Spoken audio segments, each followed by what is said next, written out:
soon as I release the dart late, it's game over. That finish there, you want to finish like that. But when you're in full flow, the less you think, the better it is. Go on, guy, I just want to see one more on the approach. You sure? You like looking at me from behind or something? Rob Voltage Cross.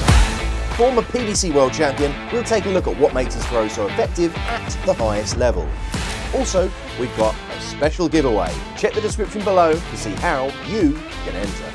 So for me, I'll start with the dart actually, but I have, so the way I write with a pen pretty much, believe it or not, without this ball nose in the dart, I wouldn't be able to really throw it. I can't throw tampered, so I can't seem to get them set in my hands. So where does it, is it because your finger goes all the way to the end? That finger there just sits on top there, but if that was tampered, I can't feel that, so there's nothing to sort of push back on. I like going sideways. I'll go sideways to line myself up. I never look at my feet. That was the weirdest thing in the world then. I'd always line myself up with the treble 20 or the 20 there. So from the whole approach, you're literally far back here. So you won't nip, very rarely you'll watch me look at my feet. That would go up to there. I'll kick it maybe a couple of times. Are you completely straight on? Do you think you're slightly to just the right? Off centre, maybe just to the right. Just to the right, I think. Yeah. On the treble 20, right hand side wire there. Yeah. So then, because my darts, when they go in, sometimes they don't always go straight. So they're laid point left, flight right. So I go over to the right, literally like that, and then I bring them up. So that's set the dart, line it up, and then just push forward really through the eye. It was actually really weird that yesterday I went to the opticians and how dominant I am with my right eye. Right. I think I'm a blind man in my left. Really? But yeah, I think I'm gonna need glasses at some point. Darts has took off in the last few years even more so, you know, with the Luke Littler effect. We're looking at now, it's dedicate your life. And don't get me wrong, for some boys, it's always been that way for what I started.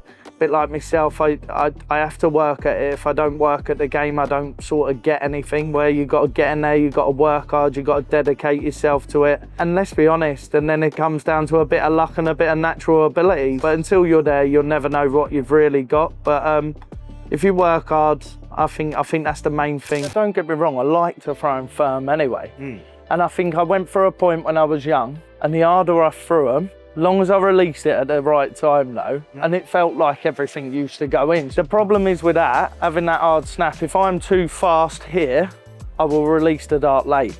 So soon as I release the dart late, it's game over, you know? What I would say though, for a youngster, what I like to see a youngster do when they're just coming through, I like to see them enjoy it, love the game, you know, be passionate for it. We put too much pressure on ourselves and all, and that pressure to win, that pressure to succeed and try and be better than other people in that room, you know? Sometimes when you've got 11-year-olds, you know, they got all their life ahead of themselves. If I had any advice, I think tomorrow, you lose today and you get to pick them up tomorrow and go again. See if I can try and replicate the Rob Cross. So I line myself up.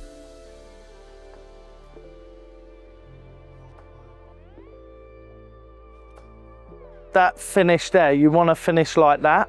So straight on from that camera there.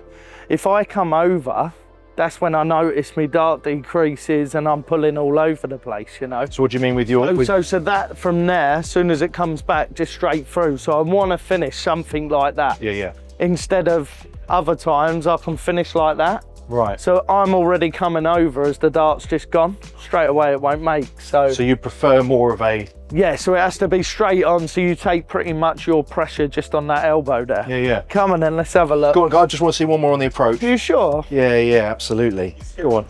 You like looking at me from behind or something? Tippy-toey. It's not no good on the side back. That was the used to. Yeah, she was fine. See, I can only guess, yeah, that you normally throw, when you throw like this.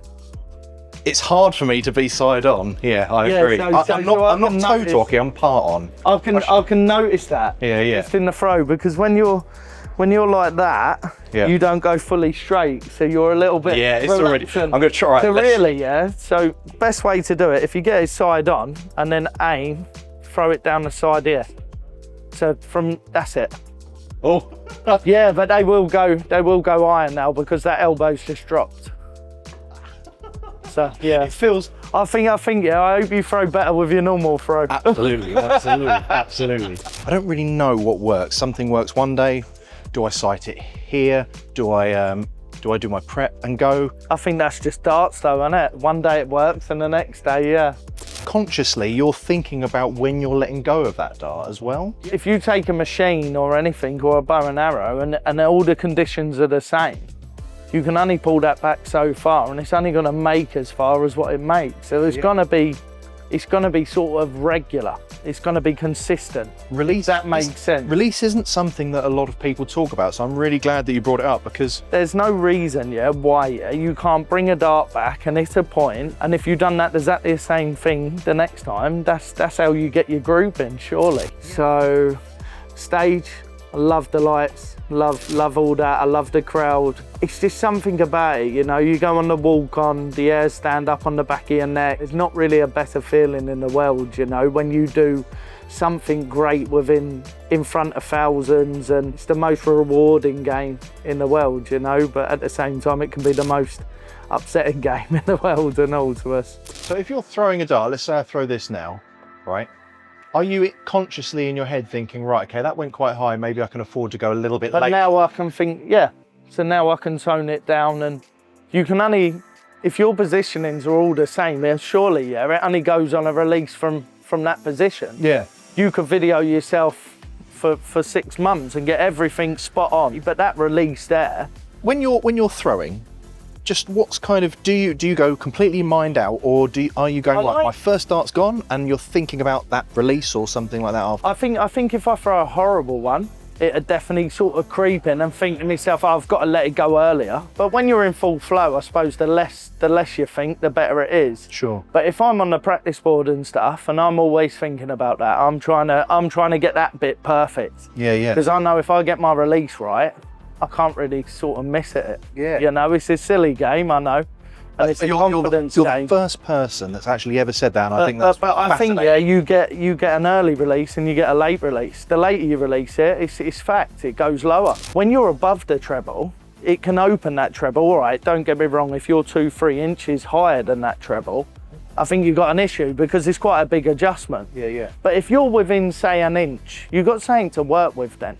And even if you're a beginner, or that feeling of getting that dart just to go above it, and it'll open it a little bit more. I think that's important, Yeah. I'll definitely go pub, because usually it's for a second, because if I'm at the pub, I'm out with my mates. I don't like to play too much darts with them, but at the same time we have a good laugh, and it's a great day, And third one being home, because usually I wouldn't practice at home at the minute, but at the same time, I think it is nice to practice at home, because you get to work on them little aspects what you wouldn't do in a pub, and you certainly don't want to be working on your game when you're on stage, So it's nice for me to run my normal routines like my doubles and stuff, and just sort of freshen up on my doubles while I'm at home. But if I get them out early, they're workable, and if they're not, then sometimes, especially if you're having a bad day, you're going to struggle, a little bit. Still at a 95, 96 struggling. Yeah. But yeah, it's not the same as 105, is it? Or 106. Definitely not, So I will play 2 out of 3 doubles, and I'll go round the ball, so I have to hit 2 double ones to move on. And I like to count. I like to see how many threes I can get, 3 double ones, 3 double twos, finishing on the bullseye and all. And I think that game, for me, it really helps, because it helps with the grouping. If you did have hair, which darts player's hair would you have? Peter Wright. Peter Wright. Yeah, I always wanted to look like a clown. That's what's kind. He's a cheerful chap. I'm telling you, you can go off people very fast.